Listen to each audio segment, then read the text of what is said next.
immune supplements, immune boosters.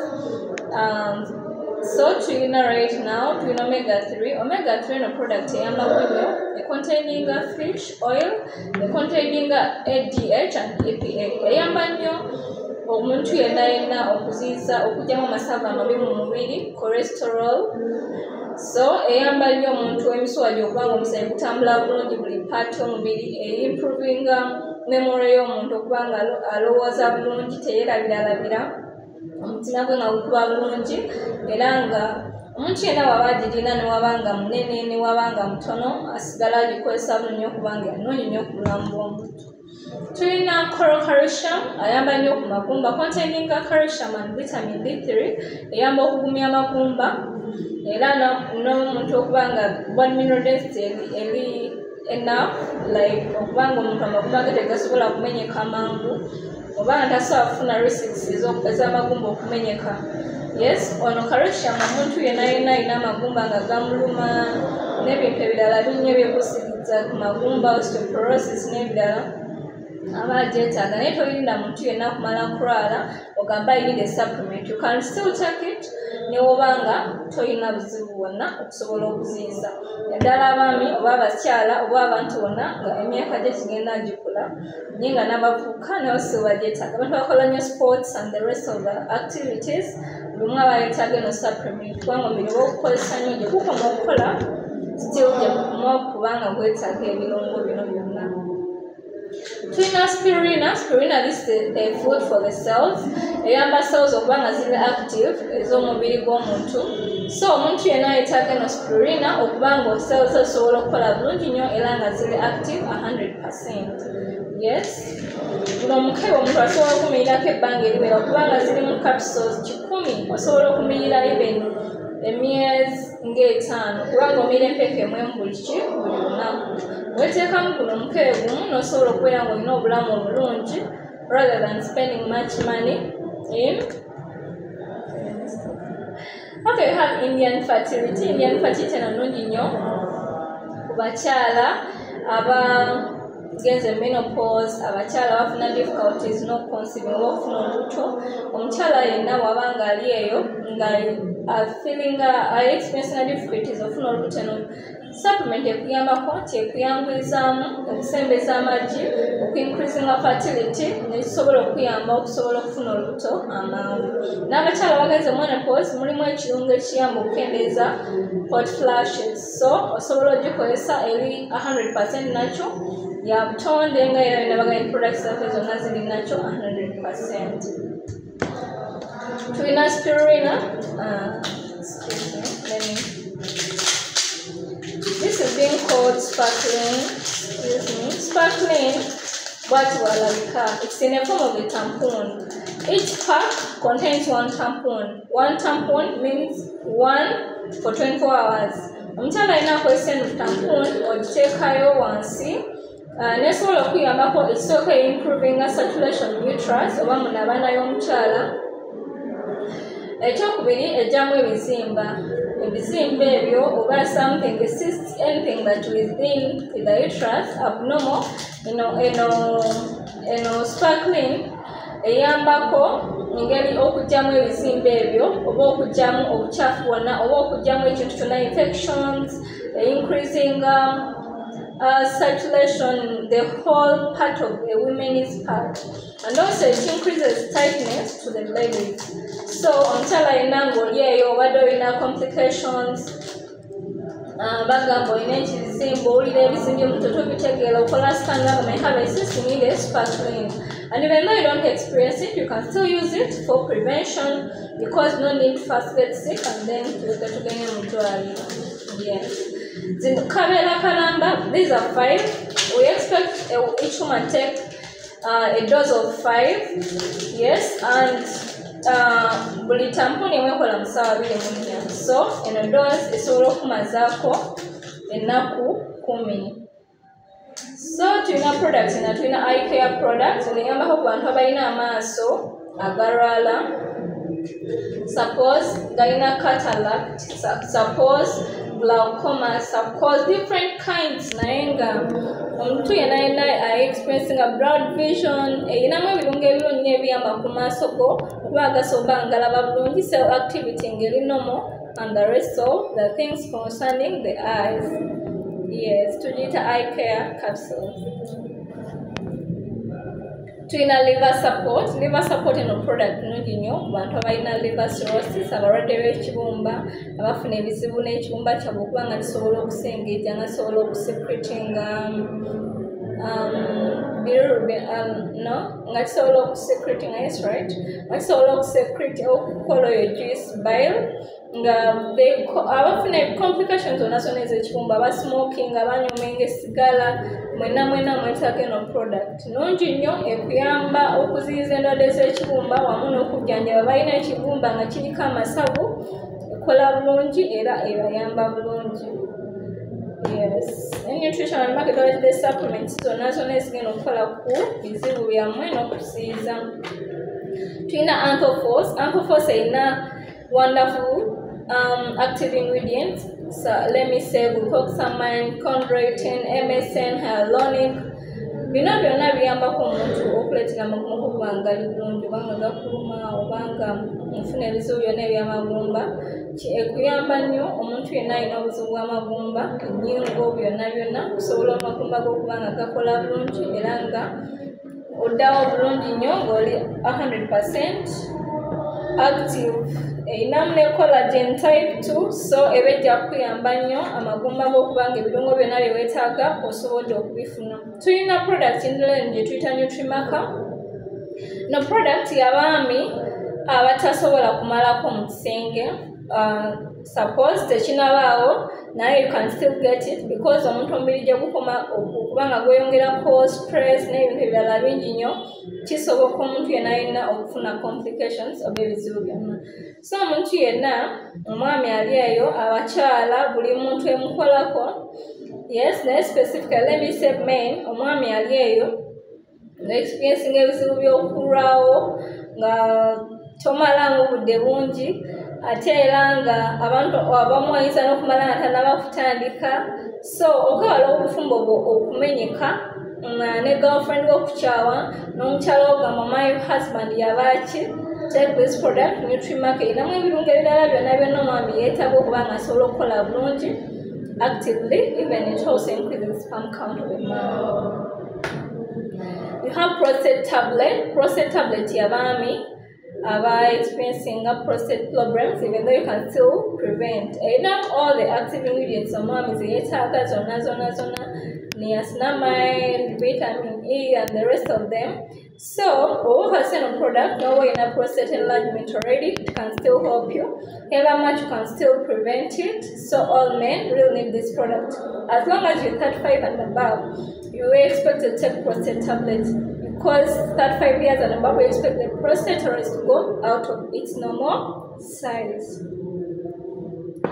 So tulina products endala ez'enjawulo ng'eno Ben Integrity, abantu abalina kye tuyita varicose veins, hemorrhoids, abalina stasis of blood, they can still use this product. However, once you're having high blood pressure, you can still use this product because eno product nungi nnyo ereetera emisuwa gy'okugitereeza nga gibadde giri wrinkled nga giri varicose, ezireetera okubeera mu normal shape ne gibeera nga giri straight era ng'esobola okuba nga osobola ogikozesa ng'olina all complications of the veins of the blood vessels. Yes. Tulina products endala ng'en Slim Plus for those people experiencing complications with weight gain. They just keep on increasing every time. They even stop to eat and then they keep on growing big. Please, you need this product, Slim Plus. Ekuleetera okuddawo mu normal shape yo. It's in the form of effervescent. Ogisula amazzi then enomala n'onywa. Tulina product that Twitter colon cleanse. I call this a super product because in the product omuntu yenna alina gye yeetaaga. Natandaba nakozesa products endala zonna entaaganya eno product. Ekisooka eno product nnungi nnyo ereetera omuntu okunaaza ebyenda by'omuntu. Omuntu yenna watanaaza byenda ng'abeera alya all the time, ekivaamu kitegeeza osobola okufuna colon cancer oba ebyenda ebyo bisobola okufuna endwadde infections. Abantu abamu balina kye bafuna kye bayita malabsorption ng'emmere gyalya tekyasobola kugenda mu kukozesebwa mubiri olw'ensonga all his colon is clogged. So how can we prevent this? First of all, we need what we call colonic cleanse. Okuyamba cleansing of colon okudda mu normal okubanga eri clean ng'osobola your body can easily use all that you take in, what we call full absorption of all the things that you take in. Yet to avoid the complications of the cancer of the colon, complications of GITs, you need to clean your colon at least every month once. Yeah, we have so many other products. Have liquid chlorophyll. I know some of you have got to come across liquid chlorophyll. This product's 100% natural, but you call them muvimela. Let me speak it in English. This product is being made out of a leaf, whereby a leaf we know that it contains chlorophyll. So chlorophyll is good. First of all, it's nature. It's life. It contains oxygen. So on oxygen, this oxygen helps to first of all add more oxygen in the body. At the same time, improves your cell activity. At the same time, improves your blood circulation. Whereby each and every person needs this product. It first of all detoxifies the blood. Second, it boosts the immunity, and it's a very powerful product your body cells needs for each and every part. Yes, we also have mushroom coffee. Mushroom coffee is part of the immune boosters we need for our daily life.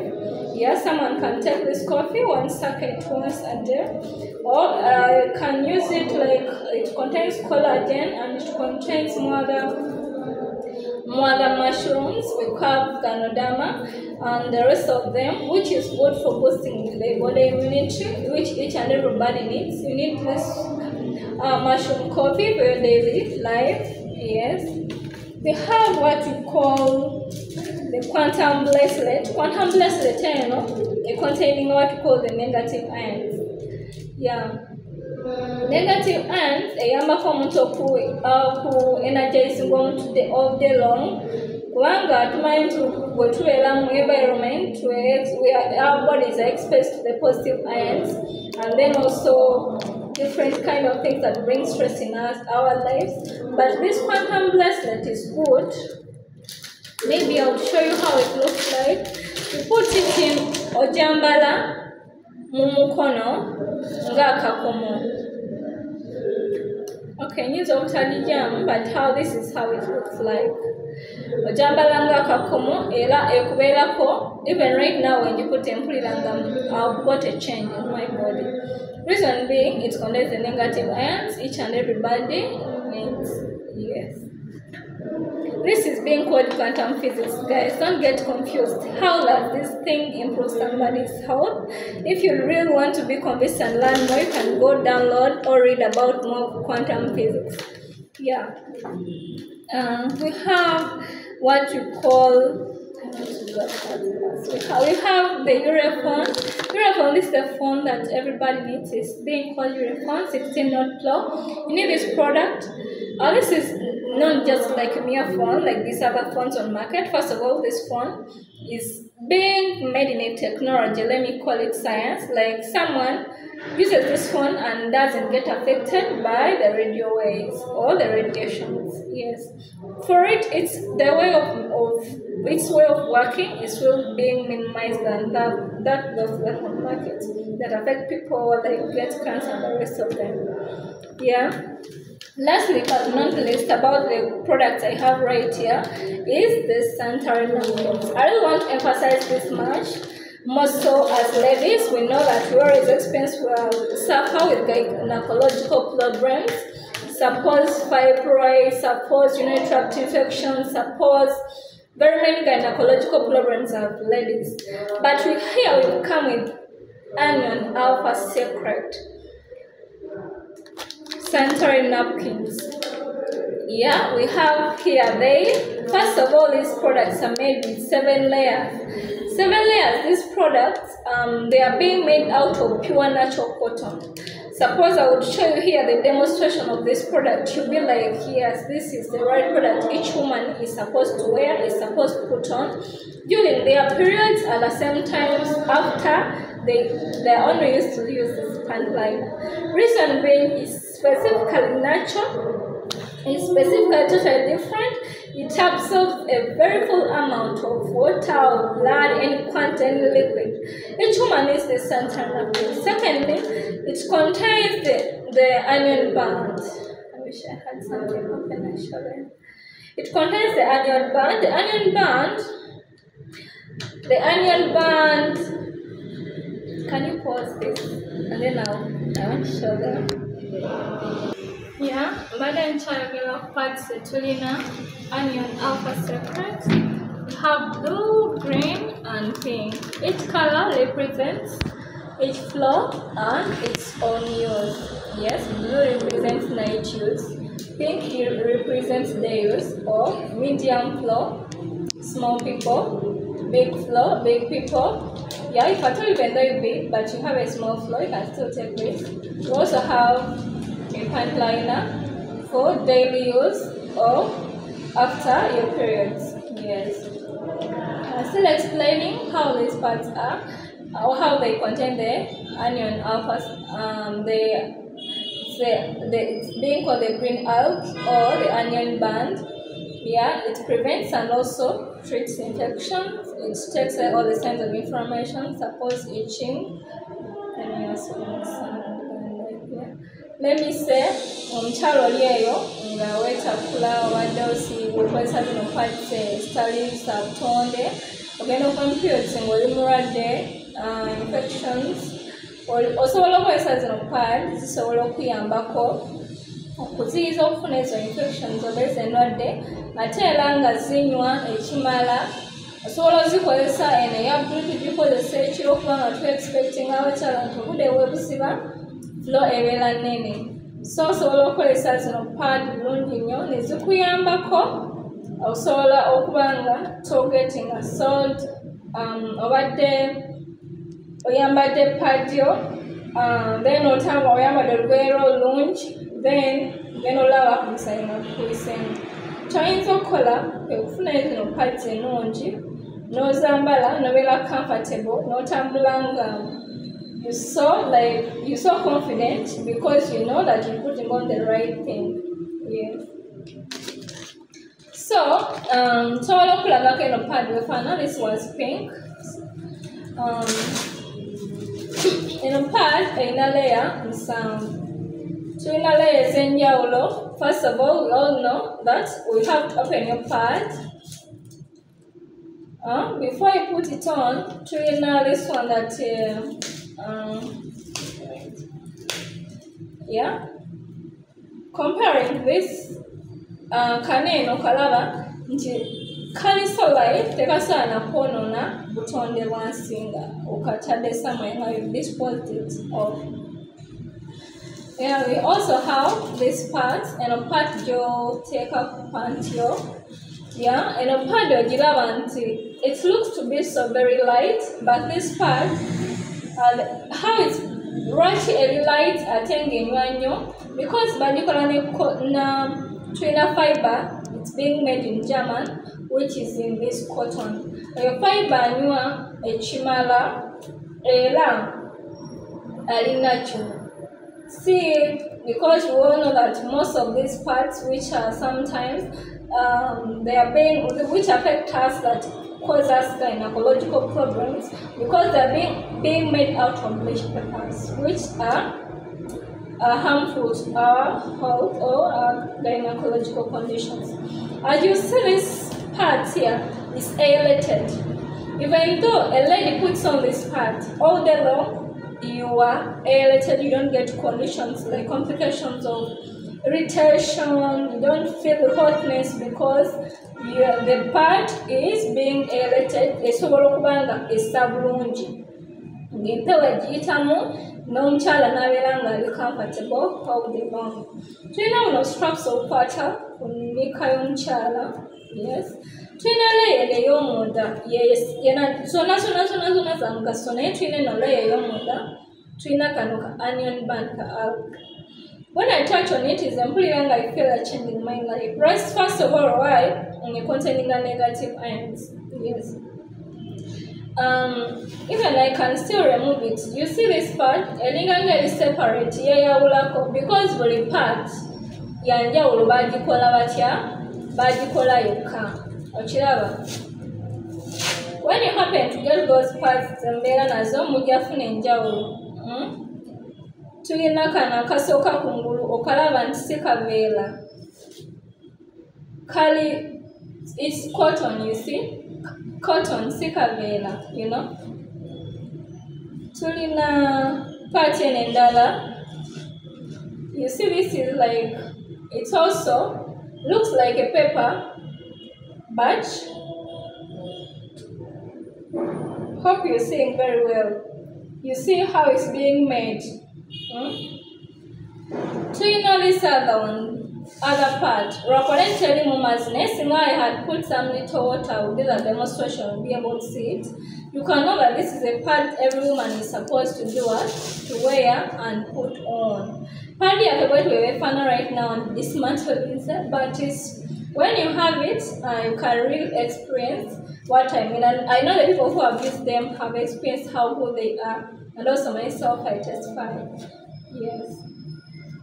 The part Elio Kameno part where I have the green alg with this one.